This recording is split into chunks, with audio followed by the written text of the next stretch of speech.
So let me start with the king. The king is restricted in movement to this 9-point fortress at the back. It moves one at a time. It could go forward and back, or it could go to the side. Okay? So here are the 9 points that the king can move to. Okay? It cannot go diagonally.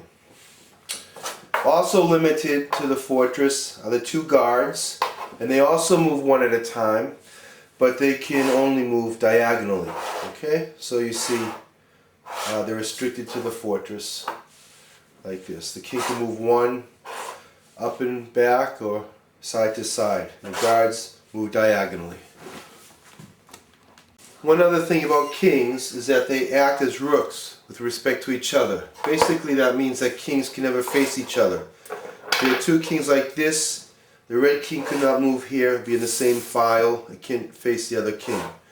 If there's a piece in between, that's fine, it can move, but now this piece is pinned, it cannot move out to show the 2 kings facing each other. Now the only piece that moves identically to its counterpart in Western chess is the rook. And this is the symbol for the rook. You can see the Chinese character in the reverse. It moves as much as you want, up and down or from side to side. Okay?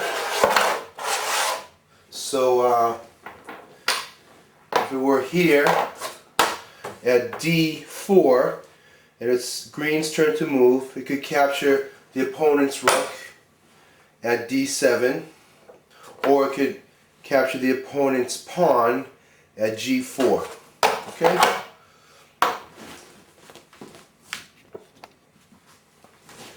Here's the knight. You can see the profile of the horse's head. In the reverse there's a Chinese character for a horse.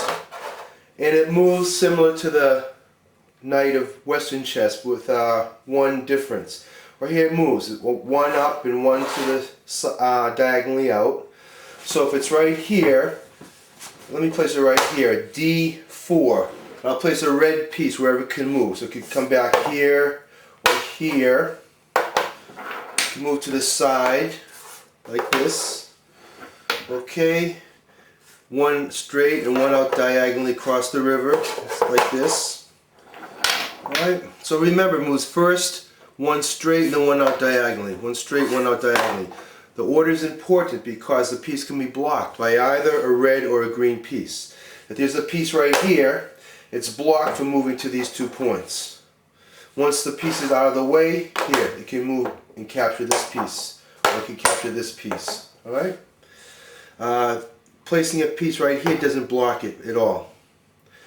And if I place a piece right here, it's going to block it from moving. The green knight will not be able to move to these 2 points. Okay? If it's removed here, it can come back and capture one of these pieces. Placing it here has no effect on its movement. The elephant is a defensive piece. It moves 2 diagonally, like this. Okay? It can jump over a piece, red or green. If this knight is here, it can capture it. However, if there's another piece and the point in between, it can't jump over to capture. Once it moves out of the way, now it can capture. The elephant cannot cross the river. The cannon is a piece that's unique to Chinese chess. It moves like a rook, back and forth, up and down, as much as you want, but it captures differently. The green cannon cannot capture this red knight, but if there were a piece in between, it can jump over and capture. It doesn't matter if the piece in between, it's known as the cannon mount. It doesn't matter if it's red or green. The cannon can jump over and capture the next piece, the opponent piece.